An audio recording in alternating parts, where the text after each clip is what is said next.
There's an 8-minute video that's produced by the American Enterprise Institute. It's called The Surprising Moral Case for Free Enterprise. And they go on within that video to say that from the time of Pericles, which was between 400 and 500 BC, Pericles was a Greek statesman and a general in Athens, Greece. And from that time until the late 1700s, the world stayed on a per person basis, stayed pretty much the same as far as productivity and living standards. There weren't a lot of changes, but in that time, since the late 1700s, and then for less than 250 years since then, the production per person, or the gross domestic product, has increased by 4,000%. That's a lot. It's increased more than 40 times in less than 250 years. Enormous productivity, lifestyles have dramatically improved, and you can just think about all the things we have that they didn't have even 250 years ago. They did not have, and you can go on and on and on about the things that they did not have and compared to the things that we have today.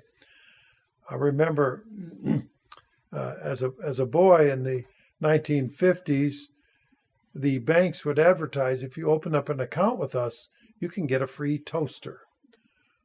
A toaster was new, and it was a novelty. Years later, they had little gizmos or little things that they would give away to bring people in. But when America was founded, the fabrics were a rare commodity. You couldn't buy cotton socks and underwear. Those were homemade items to a large extent. You could get some factory-made one if you were wealthy enough. And you can go on through. It didn't matter whether it was tableware or not. Tableware was inherited from generation to generation because it was so valuable. Today, you go down to a thrift store and they have lots of tableware and that sort of thing. And so it's a fair question to ask. Of course, we have flush toilets, digital everything right now in the last generations. But it's fair to ask, why has there been such a dramatic increase in the living standards in less than 250 years? And W. Cleon Skousen, in his book, The 5,000-Year Leap, suggests that an adoption of a biblical view of free enterprise will explain the increase. But not everybody buys into that. Some people will set up a supposed conflict between the concept of cooperation and competition as if those were polar opposites, and then they will condemn competition as being ungodly and hold up cooperation as being godly. Well, today I want to examine the biblical references to see if there is a biblical concept to embrace to embrace a biblical command to embrace one concept over the other, and understand how these principles may be important in our personal lives. You might entitle this message, A Biblical View of Competition and Cooperation. A biblical view of competition and cooperation. Now, according to Merriam-Webster's dictionary, cooperation is a common effort, the act of cooperating, or an association of persons for common benefit. Well, I'm a member of several co-ops.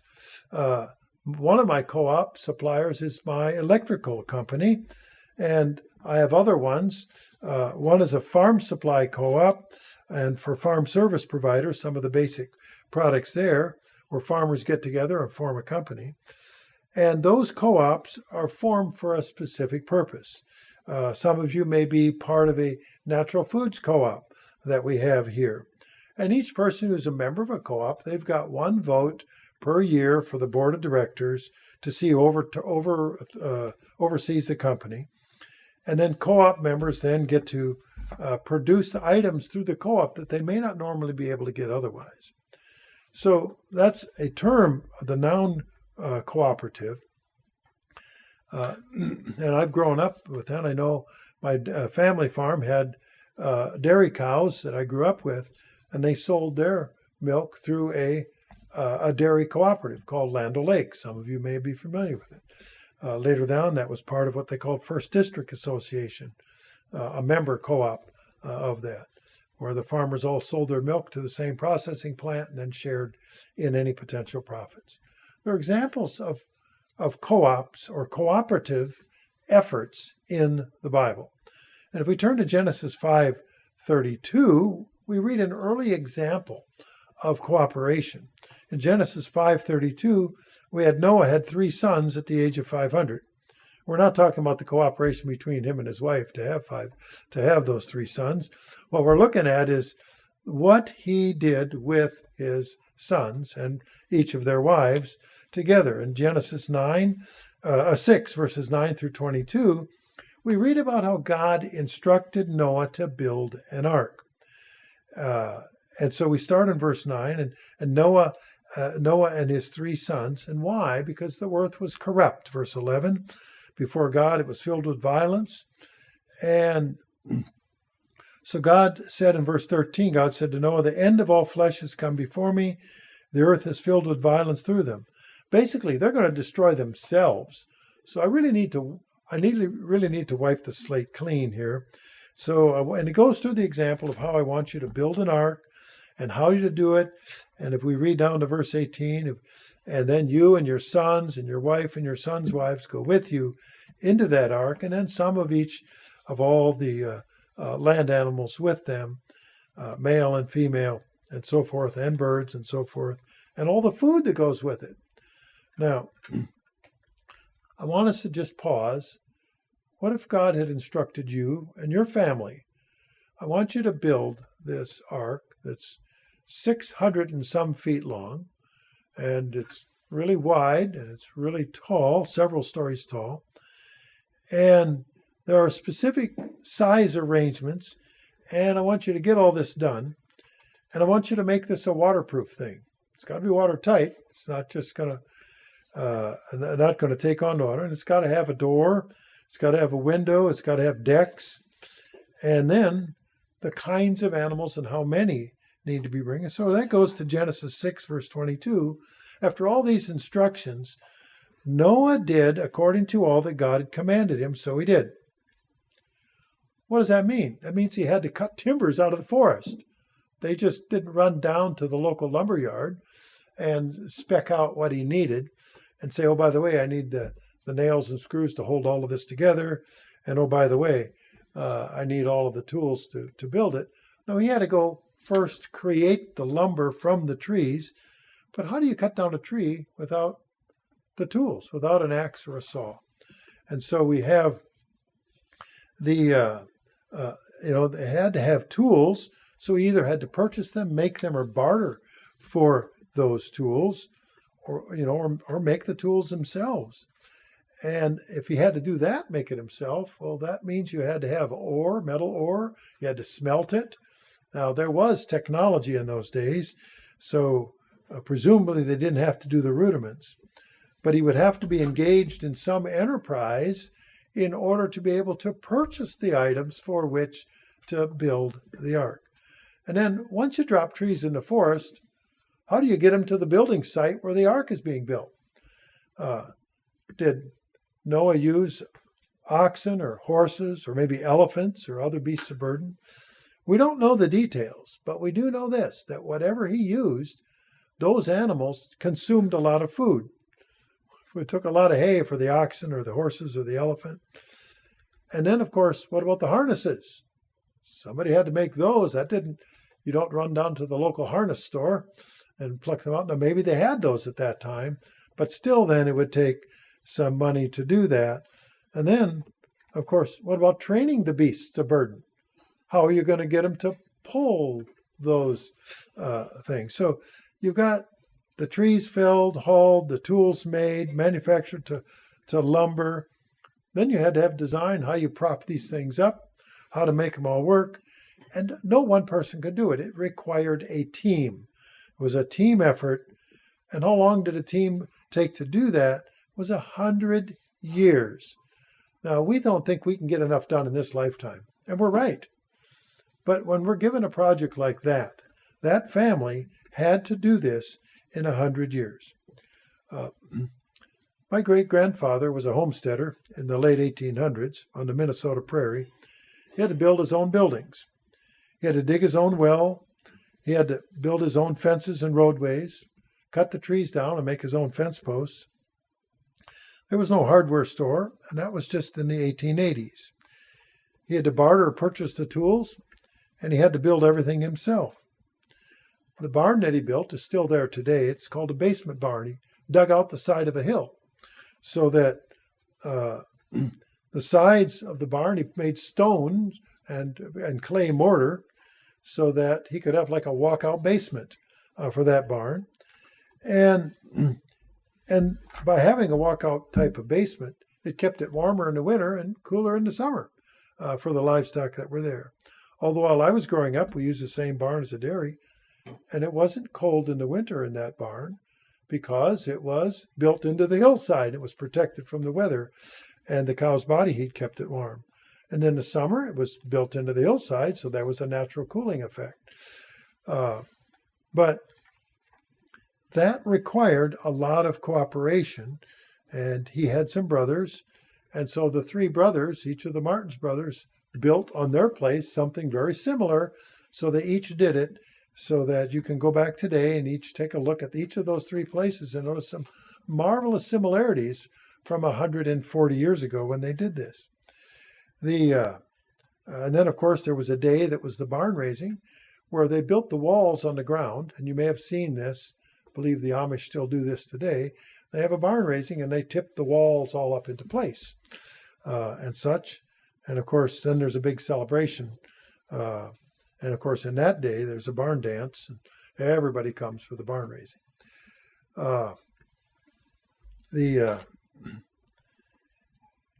So that was local cooperation. It was really quite similar to what Noah, on a small scale, what Noah and his family did to build the ark, using teamwork. Now, there's another example of cooperation in the Bible. And if we turn to Genesis 13, we have the story about Abraham and his nephew Lot. And Abraham brought his nephew Lot to the land that Abraham inherited. God told him to go there. And Abraham's brother's son, who was apparently his ward, his brother must have been deceased, and he brought his nephew with him. The patriarch Abraham then moved from Haran in Syria to the land of Canaan, and they each developed, as we read in chapter 13, Genesis chapter 13, they each raised livestock. If we read in Genesis 13:2, Abraham was rich in livestock. Interestingly, it reads, and silver and gold. Well, Well, first of all, they had to raise livestock, which means they were taking care of the animals. How do you get the silver and gold? People often don't ask that question, but the way you get silver and gold, what does a farmer do with his crops or his livestock? He sells them to people who aren't raising those things, and so he got them by barter or by sale. And we read on that in verse 5, Lot also went with him, and Lot had his flocks and herds and tents for the people that worked with him. But the time came when, in verse 8, the land was not able to support, meaning support them both. And verse 7, and there was strife between the herdsmen of Abram, his livestock, and the herdsmen of Lot's livestock. So what did they do in verse 8? Abram said to his nephew Lot, let there be no strife between you and me, between your herdsmen and my herdsmen, for we're brethren. Is not the whole land before you? Let's separate, and if you go to the left, I'll go to the right, and if I will go to the right, then you can go to the left, and so, or vice versa. So they resolved the issue peaceably. They said, there's no reason to fight.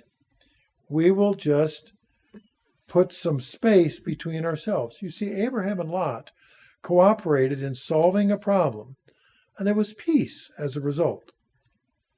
Another example of cooperation we have in the book of Ruth, but first I want to turn to Leviticus 9, 19, verse 9. Leviticus 19 and verse 9. And there we read, when you reap the harvest of your land, you shall not wholly reap the corners of your field, nor shall you gather the gleanings of your harvest.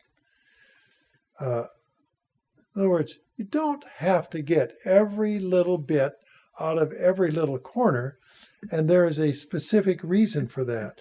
And we read in Leviticus 23, verse 22, when you reap the harvest of your land, you shall not wholly reap the corners of your field. When you reap, nor shall you gather any gleaning from your harvest. In other words, don't have to go over it a second time. You shall leave them for the poor and for the stranger. I'm the Lord your God. In other words, he's giving instructions. Here's how you provide for the people that don't have the land that they can sow, and so forth. So the people who are unable to plant a crop could still survive, but they still had to put forth the effort. And so the corners or the edges or the gleanings, the second time they go over the field, were left for the poor and the stranger, and that would include the widows and so forth. And if we read on then in the book of Ruth, and we turn to Ruth chapter 2, you see Ruth was a widow, and her widowed mother-in-law Naomi, they had returned to Bethlehem, the ancestral home of Naomi's husband Elimelech. They had been many years in Moab, where Ruth's husband died. She was a Moabitess. They didn't get Social Security checks, no disability checks. Naomi didn't get a retirement check. They didn't have food stamps. They didn't have Medicaid. They didn't get utility assistance. But they took advantage of an opportunity that was offered to them, as we read in Leviticus 23. As landowners generally followed God's instruction to provide for those who could not provide for themselves. So we read in Ruth 2 and verse 1, there was a relative of Naomi's husband, a man of great wealth, the family of Elimelech. His name was Boaz. So Ruth the Moabitess said to Naomi, please let me go to the field and glean from the heads of grain after him, in whose sight I may find favor. And she, meaning Naomi, said to Ruth, go, my daughter. And we read on, and she, meaning Ruth, left and went out and gleaned in the field after the reapers. She was doing what the very purpose for which the Hebrew instruction was, to allow people to clean up the corners that really needed it. Take the better part of the harvest for yourself. Well, we read on about Ruth in verse 3, and she happened to come to the part of the field belonging to Boaz, who was of the family of Elimelech. And Boaz said to her at mealtime, they often broke during the day, the servants. And what did Boaz? He had to approach her and say, come and eat bread and dip your piece of bread in the vinegar or the sauce or whatever dip it was they used. And we read on, she sat beside the reapers, ate till she was satisfied, but she collected the grain that she had harvested. Interestingly, on verse 15, Boaz commanded his young men, say, let her glean even among the sheaves, and don't reproach her, don't stop her. In other words, just let her go ahead, even in the good stuff. Well, you can see that Boaz certainly was curious about Ruth, and she had no hesitation about going and collecting the grain, even if it weren't in the corner of the field. And then we read in verse 15, he said, or verse 16, let the grain from the bundles fall purposely for her. In other words, make it easy for her. Leave it that she may glean. Do not rebuke her. So if you have this, she was out there doing what she could. She wasn't sitting at home wondering what to do. She knew what she had to perform or go to work. And Boaz was cooperative in following the law of the land by the method that God had laid out in the instructions in Leviticus 19 and 22, and providing for the widows by allowing them to harvest. And he had his workers give a little extra help. And Ruth didn't abuse the privilege that was afforded to her. She just took advantage of the opportunity for whatever they left behind. So we have a level of cooperation there. For an entire country had a pattern of how to care for people who didn't normally have land for themselves or a harvest for themselves. We have another example in Mark chapter 1, starting in verse 16. In Mark 1, verse 16, ordinarily we think of fishing as something we do alone. My brother-in-law loves to fish. He goes down to the river, fishes alone. We think of it as a solitary thing. And we think of a fisherman with a pole, maybe a fishing line, a hook, maybe some baits. But historically, fishermen often used a net and would catch as many fish as they could at one time. Well, the disciples of Jesus who were fishermen had to work together to cast the nets and gather the fish. In Mark 1, verse 16, and he walked by the Sea of Galilee, meaning Jesus. He saw Simon and Andrew, his brother, casting a net into the sea, for they were fishermen.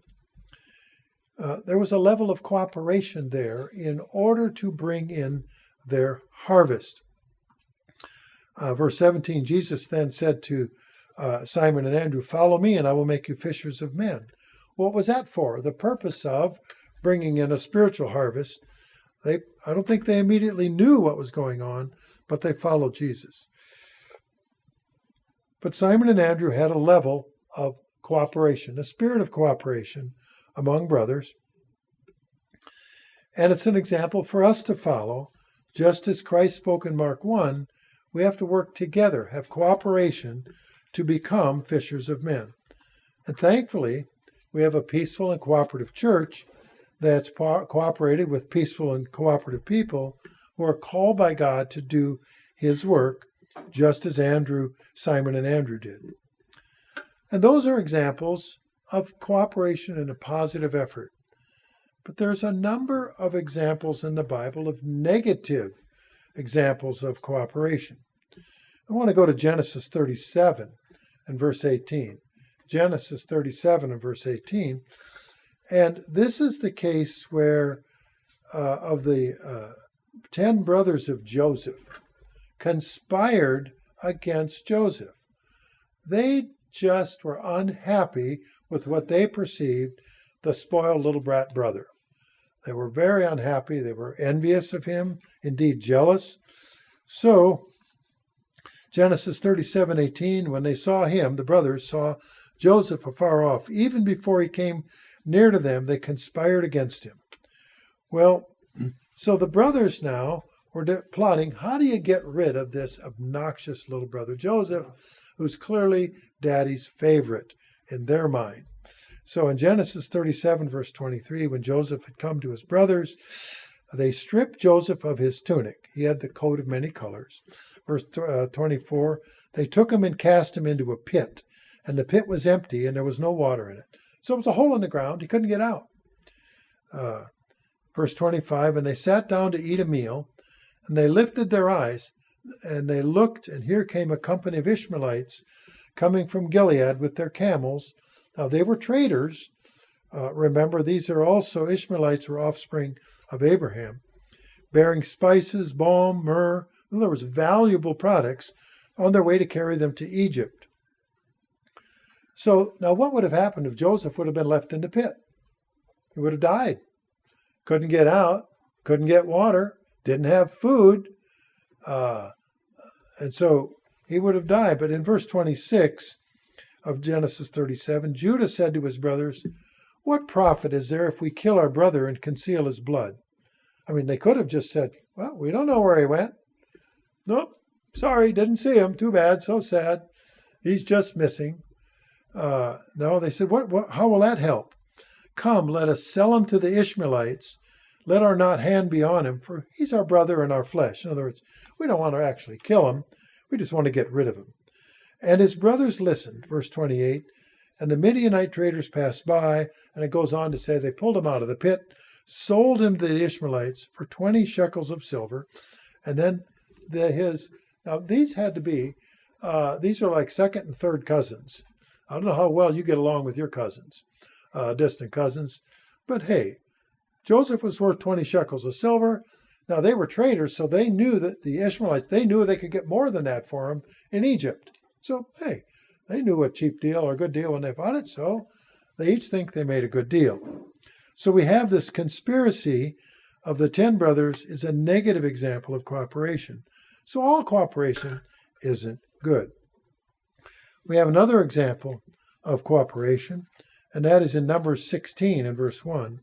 And this is an event that occurred during the 40 years that the children of Israel were wandering in the desert after they had the exodus from Egypt. Now, they had rejected the opportunity to go into the land of Canaan, the promised land, because after the spies had gone in, 10 of them came back and says, it's just too scary. We're like grasshoppers compared to them, so they wouldn't do it. And God says, okay, well, you're going to get 40 years in the desert, 1 year in the desert for every day that the land was spied out, until that generation died off. Well, we read in Numbers 16, verse 1, we now have the Israelites wandering in the desert. Now, God is still taking care of them. There's still water for them. There's manna to feed them. But we read now of this cooperation in Numbers 16 of verse 1 about Korah and Dathan and Abiram. And what they did is they had 250 leaders of the congregation. And they gathered up against Moses and Aaron and said, you know what? You take too much upon yourselves, for the congregation, and this is their words, is holy, every one of them. And the Lord is among them. So why do you exalt yourself above the assembly of God? So they're saying, basically, every one of us is special, not just you. So basically, who do you think you are? Now, 250 is not a small number. That's a pretty good sized number. And they had gotten together. They cooperated with each other. And I can see it where they were just boosting each other's approach and saying, yeah, we'll go tell them. We'll give them the what for. After all, look at us. We're pretty good guys too.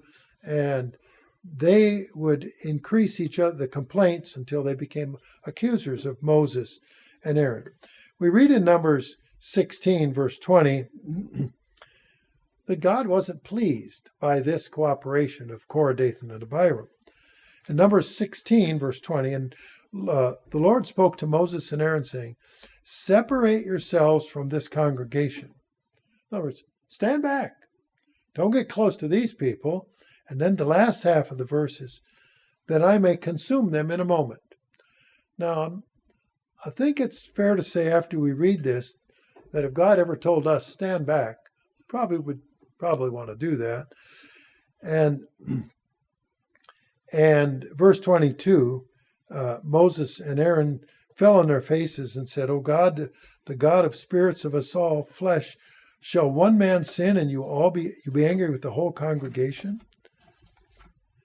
And then, so verse 23, the Lord spoke to Moses saying, speak to the congregation then and tell them to get away from the tents of Korah, Dathan, and Abiram.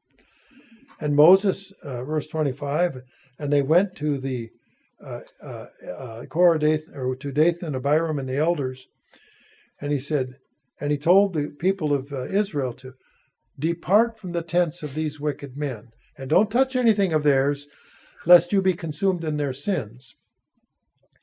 And interestingly enough, many of the people of Israel left them alone, didn't go close to them. And verse 31, it came to pass, as he, meaning Moses, finished speaking the words, the ground split apart from under them. That's the rebels. The earth opened up, verse 32, and swallowed them up with their households and all the men of Korah with their goods. So they and all them that were with them went alive down into the pit. And the earth closed over them, and they perished from among the assembly. And then all Israel who were around them fled at the cry, they said, lest the earth swallow us up also. Now, if we saw that, I imagine we wouldn't want to be too close. Earth opens up. The guys that God said to get away from dropped in. So, verse 35, a fire came from the Lord and consumed the 250 men who were offering incense. So Korah and his family went into the pit. The others were consumed by fire. So the 250 met an untimely and unseemly end. So that's a negative example of cooperation. Now we have in Nehemiah, starting in Nehemiah 4, we've got Nehemiah was sent back to Israel from captivity, and there were people in Israel that did not want or in Judah that did not want them to be back to rebuild Jerusalem or the walls and the city and the temple. And they were the locals, Sanballat, Tobias, and Geshem. And that was about 400 years after the children of Israel were settled into the promised land, that the southern kingdom of Judah was carried off to Babylon by King Nebuchadnezzar. And later, later, the king allowed his cupbearer, Nehemiah, to return and become the local governor. And Nehemiah had in mind to rebuild the walls of Jerusalem. But Nehemiah had no end of trouble from the local enemies. And they didn't want Nehemiah to rebuild the walls of Jerusalem. So, though Sanballat, Tobias, and Geshem repeatedly tried to frustrate the Jews in building the temple walls.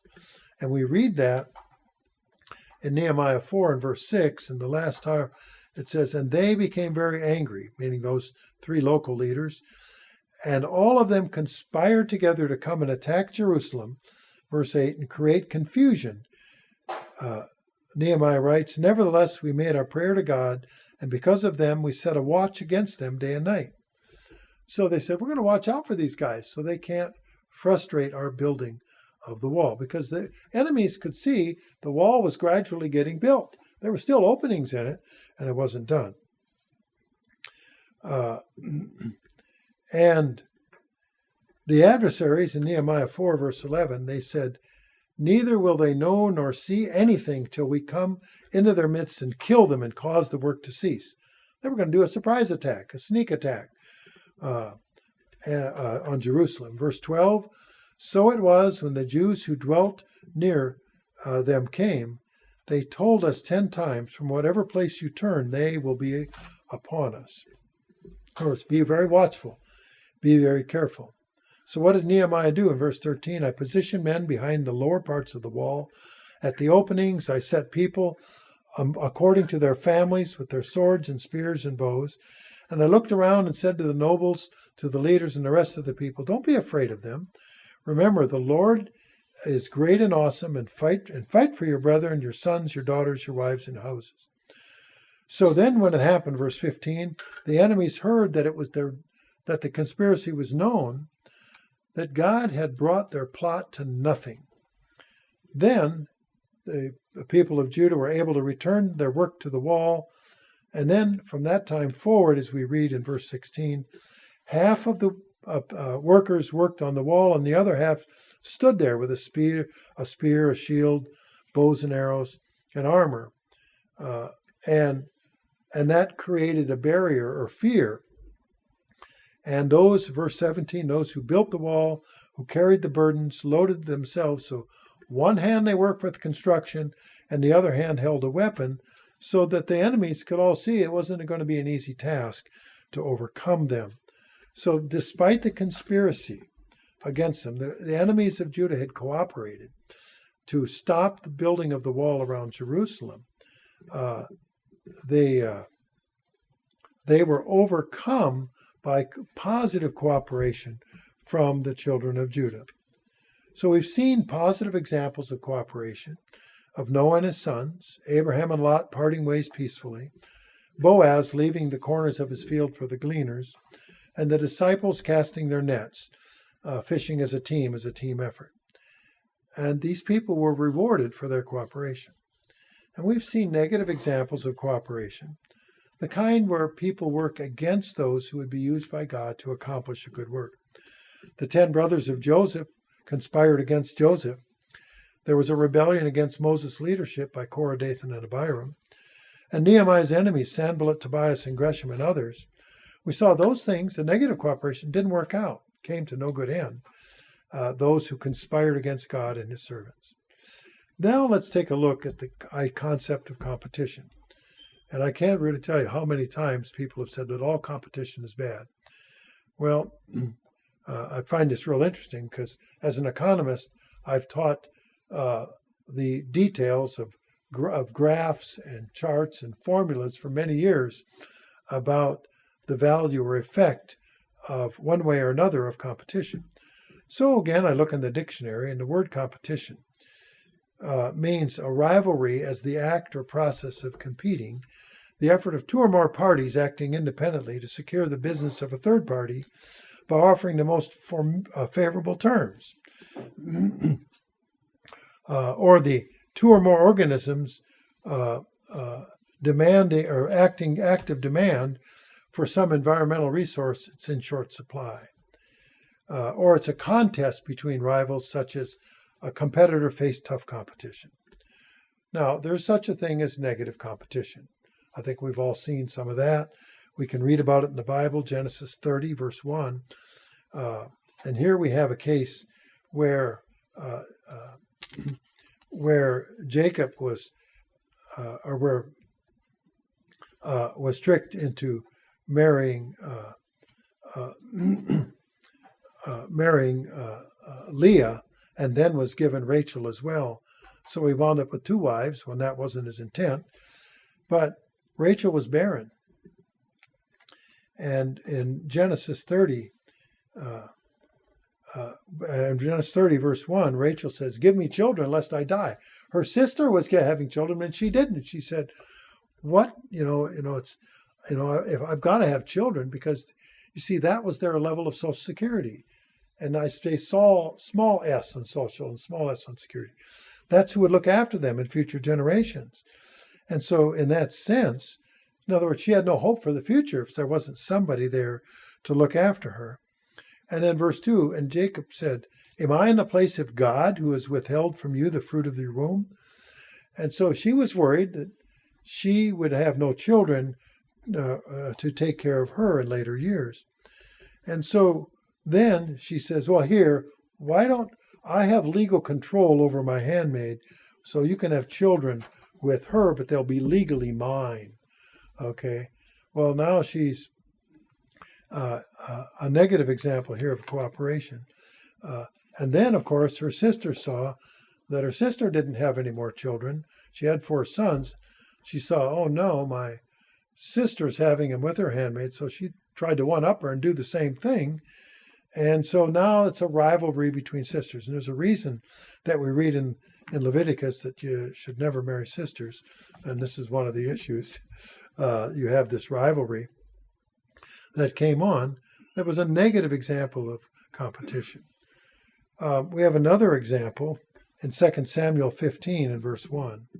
In 2 Samuel 15 and verse 1. And that is, when there's a king, there's always the question, who's going to be the next one on the throne? What's going on? And we call the people that are watching all of this court watchers. Who's going to rise through this, through the events? And normally the law of primogeniture is such that the eldest will inherit the throne. And so there was this struggle as to who's going to inherit the throne in 2 Samuel 15:1. And we read about Absalom looking to usurp the throne from his father, King David, back in the United Kingdom when David was a king over Israel and Judah. And we have the event of Absalom attempting to compete for the throne and even boot out his own father from the kingship. We have another example of a king of David trying to do that, and that is in 1 Kings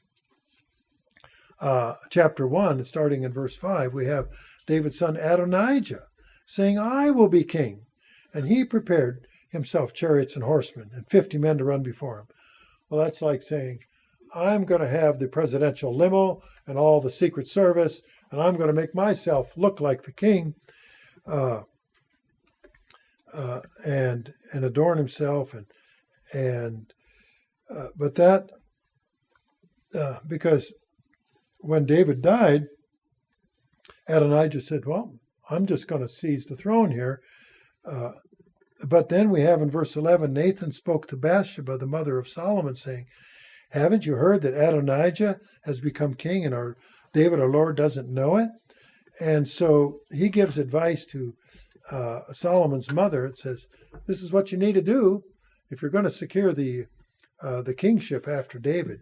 Follow through with this.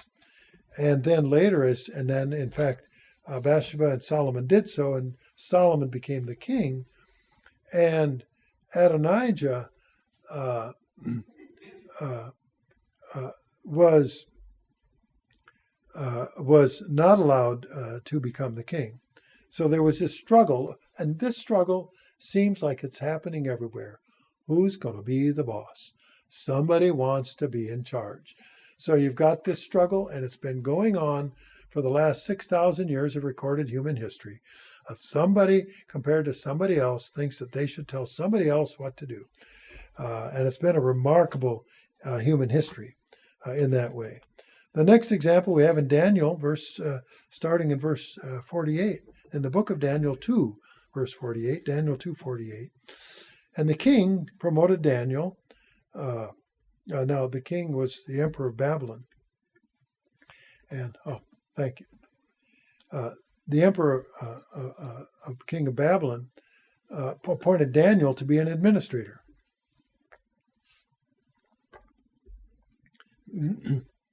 And Daniel was an administrator under multiple kings, but a new king took over in Daniel 6, verse 1. And so you have this men who didn't like Daniel tried to conspire against him. They said, you know what, this foreigner has got too much power. So we found a way that we can dump him by making claims against Daniel. Verse 4, the governors and satraps sought to find a charge against Daniel concerning the kingdom, but they couldn't find any charge or fault because he was faithful, nor was there any error or fault found in him. Wouldn't it be really neat if our enemies all were looking to find fault with us? And they said, sorry, can't do it. We've looked everywhere, dug through them, and we can't do it. But that's what was said about Daniel. And verse 5, and the men said, we can't find any charge against Daniel unless we find it against him concerning the law of his God. So they were envious of Daniel, and they couldn't advance their own power unless they could diminish his. Doesn't that sound familiar? Where people, the only way they can get ahead is to try to bring down somebody else. So I would call that an example. So they employed lies and trickery. So that's another example of negative competition. One of the nastiest ones is in Esther, the book of Esther, starting in chapter 3 and verse 1. And again, the Jews were in captivity under King Ahasuerus. And there was a leader under the king named Haman, and he was very jealous of a Jew named Mordecai. And so he was trying to figure out how to get rid of him. Haman wanted to have power to himself and not be challenged at all. And so that was a problem. So, one way to get rid of Mordecai and indeed Esther, who became the new queen, is to get the king to sign a thing that says, kill all the Jews. We hear about that in the news these days. That's nothing new. Get rid of them all. And so you have this negative example of competition that God did not allow to bring to fulfillment. As we read about in the book of Esther, where what did the conspirator do? In Esther chapter 7, Haman had built a gallows to hang Mordecai on. And what did the king say? And let's follow it up here in verse 8, 9, and 10. The king said, hang him, meaning Haman. Hang him on his own gallows. And so verse 10, they hung Haman on his own gallows that Haman had prepared for Mordecai. This competition for power goes on and on. In 2 Kings 2, in verse 1, we have a queen called Athaliah, the daughter, the Athaliah, whose son died. What did she do? She wanted the power for herself, so she destroyed all of the royal heirs, her kids and grandkids, wiped them all out. Thought that she would then have the power all to herself, but she missed one. One of the king's one of the deceased king's son was snuck away, and he was hidden for some time until he was 6 years old. But you have this willing to kill family members just to consolidate her power. And then we have positive examples in the Bible of competition. And competition, remember, is a struggle for two parties over a particular objective. And we look in Genesis 14:1. Now remember earlier the example of cooperation we had between Abraham and Lot. And they separated peacefully and said, you go your way, I'll go mine, and our people will be fine. We won't get into fights. But if we read in Genesis 14 in verse 1, there were 5 kings who cooperated to kidnap Lot. Now, why would they do that? Well, if you kidnap a rich man, what are they going to get? All of his stuff, and maybe even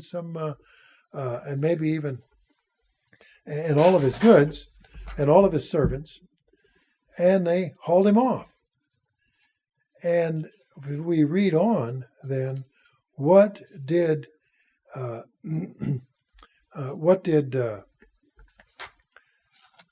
Abraham do? In Genesis 14 and verse 13, one who had escaped came and told Abram, later named Abraham, about it.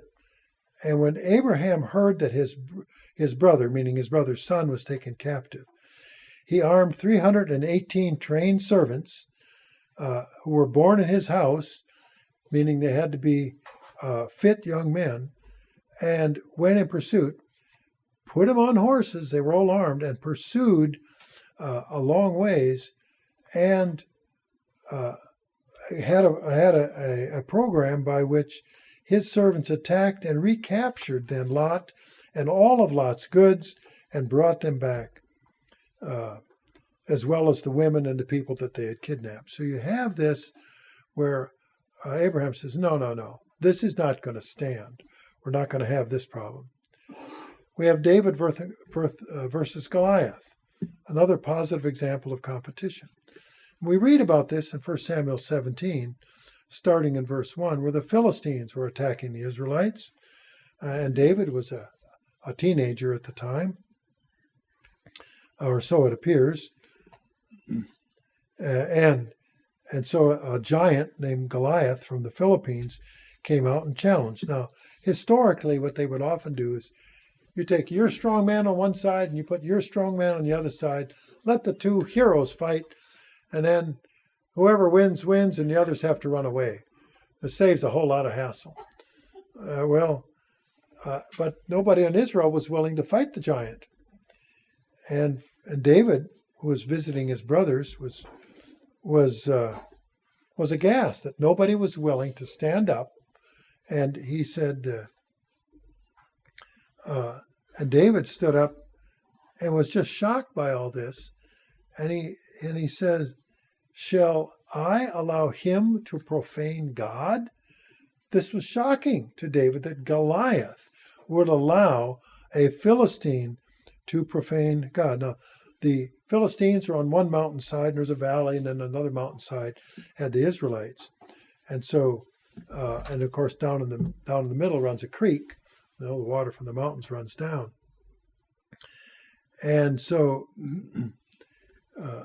if we read then through 2 Samuel and on to chapter 25 and verse 17, the men of Israel said, "Have you seen this man who has come up to defy Israel?" And of course, and the king will be whoever kills this man, the king will enrich him with great riches, give him his daughter to wife, and give his father's house exemption from taxes. Well, that's a pretty good incentive. You can marry the king's daughter, never have to pay taxes again in your life, be a wealthy man just by killing this giant of the land. But you see, what David was most concerned about was this Goliath was standing up profaning God, and David, he was unwilling to let that stand. And so he knew that God would be with him, and he was right. We have another example of positive example of competition where people who stood up and God was with them, and that is Elijah versus the prophets of Baal on Mount Carmel in 1 Kings 18. 1 Kings 18 has lots of interesting lessons in it. And Elijah's a prophet, and he's coming up, and King Ahab, evil King Ahab, led the prophets of Baal. And Elijah came to the people. The children of Israel were there at Mount Carmel. And verse 21, Elijah came to the people and said, "How long will you falter between two opinions? If the Lord is God, follow him. But if Baal is God, follow him." And the people said not a word. Imagine that. What could they say? They were already been forced to follow Baal, and some of them were doing it voluntarily. Even if they thought Elijah was the right one to follow God, they weren't really to cross Ahab because they didn't want to lose whatever benefit they perceived from him. And verse 22, then Elijah said to the people, "I alone am left a prophet of the Lord, but Baal's prophets are 450 men." See, at the time, Elijah thought he was the only one left. He didn't know that there were others that were saved behind, far away in caves. But he said, "Hey, I'm it. This is it. You can choose to worship God, or you can follow Baal. So I'll tell you what, let's work a deal out here. We'll have this altar built, and we'll put 2 bulls on this altar for a sacrifice. And they can cut the bull up into pieces and pile the wood and put it on the wood, but don't put any fire on it.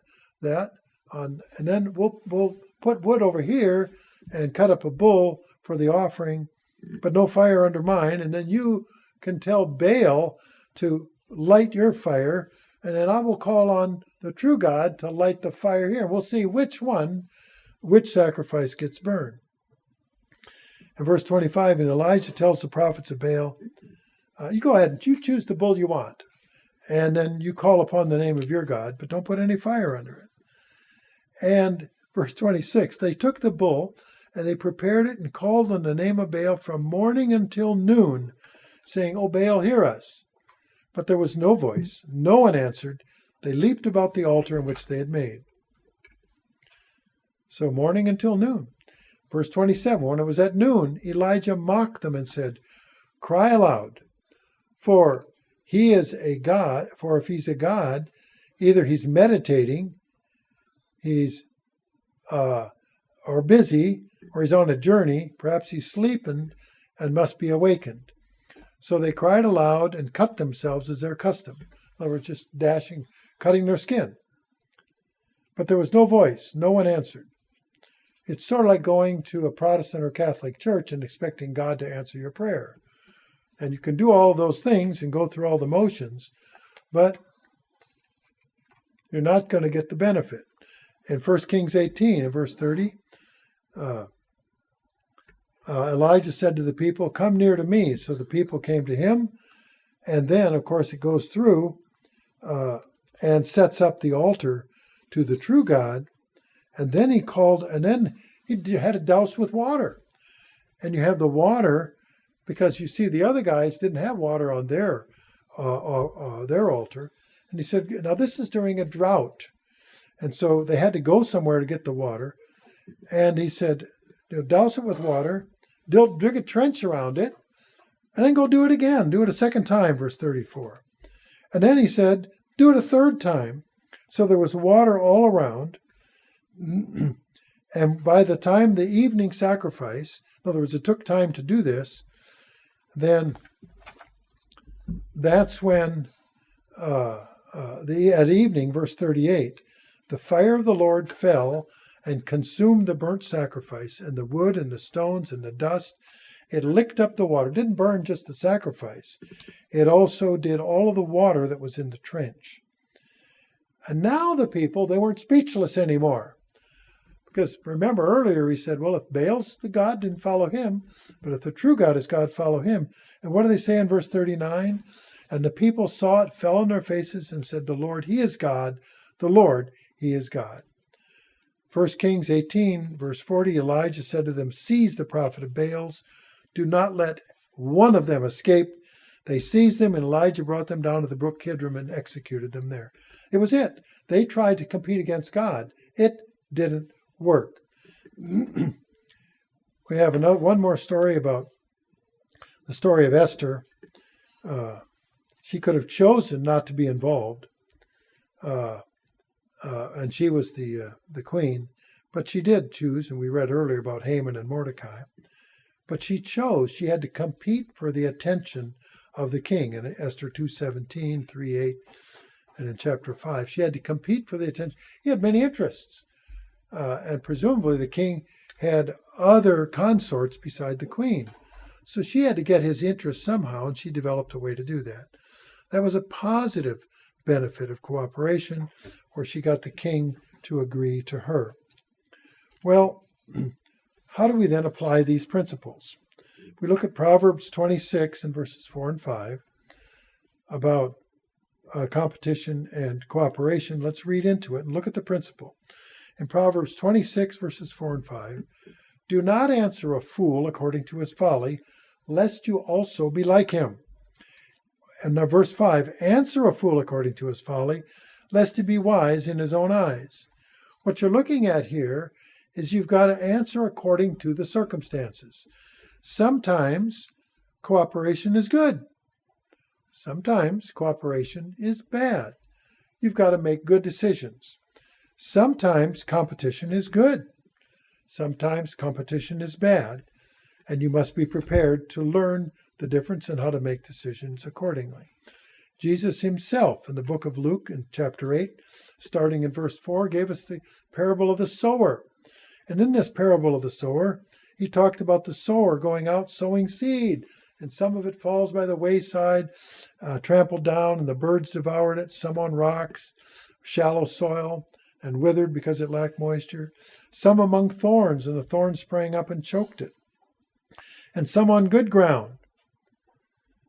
And they didn't understand what it meant, his disciples. And so Jesus explained that was part of the mystery of the kingdom of God, was understanding the parable of the sower, that the crops were going to compete. What? For moisture, for depth of soil, for thorns and weeds.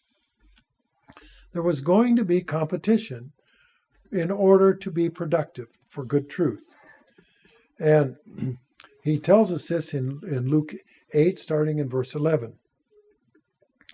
And he tells us the example of this about the parable of the sower and how we have to not subject ourselves to the things that don't work.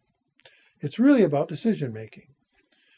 Now, it was, I think this was it 40 years ago that the Indiana Jones movies first came out?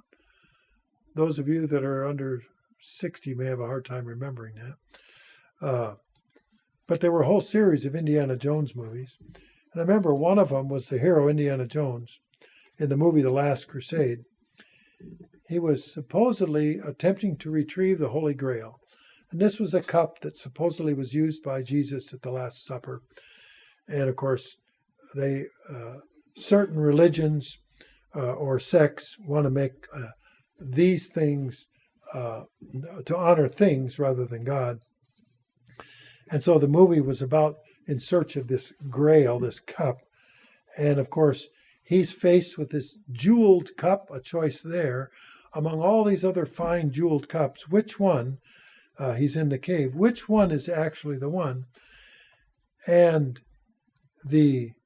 and his competitor picked the jeweled cup. And it was kind of a pretty saucy thing in the movie, how the hero of the movie, his competitor, melted because he chose the wrong cup. He picked this jeweled cup, and the knight that was protecting the cup said he chose poorly. Well, then the hero, Indiana Jones, He was supposed to be one that would pick the cup, and he chose the plain cup. He thought that would be one used by the carpenter in the first century, and he picked it up. And the knight protecting the cup remarked in the movie, "You chose wisely." Well, that's our task. Our task is to choose wisely when faced with difficult decisions. After all, isn't that God's purpose in working our lives on this earth to help us make godly decisions? So every day we see before us negative and positive examples of cooperation. And we see negative and positive examples of competition. And there are times it's important to cooperate, to work together with others to achieve a noble purpose. And there's times to avoid cooperating with others when we perceive that the cooperation doesn't work a godly purpose. So when we should avoid competition to promote harmony and peace, there are those times. But then there's times when we should embrace competition as a tool to bring out ourselves and others, to reach for and attain the prize.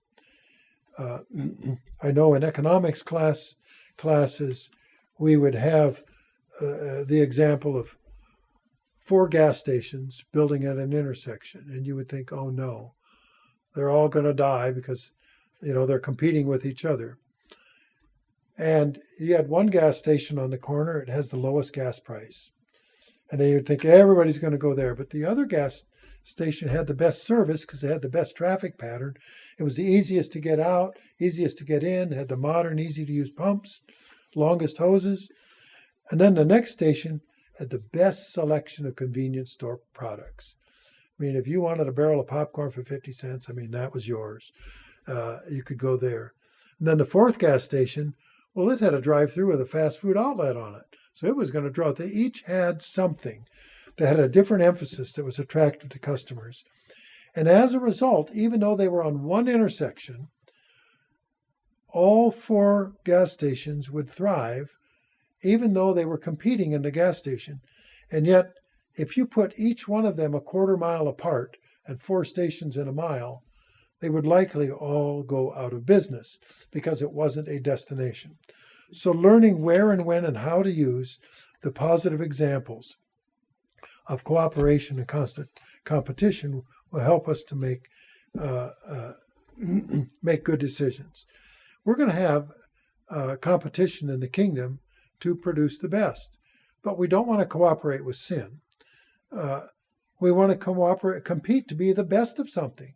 Each one of us has qualities within us that make us good at something. We may not all know what that something is, but all of us are good at something and are not good at something else. I've got a mechanic in my area who's fixing a trailer. He's good at all of that stuff. He's going to make sure the wiring is right and setting up a spare tire bracket on it. And he's got the equipment to do that, but he would never pass an English test. Okay. I could at least get a C in English. But I'm just saying is that some people are good at some things and some are good at other things. Some people have to strive to get good grades so they can be promoted or to get a higher pay or a new job. If you are selling your house in the real estate market, what do? You spruce it up. You want to be able to compete in the marketplace so you can sell it quicker or perhaps get the price that you wanted. So if we are looking in the final analysis, it's not the tool you use, but how you use the tool. Our prayers to God should include asking for wisdom when and how to cooperate and when and how to compete.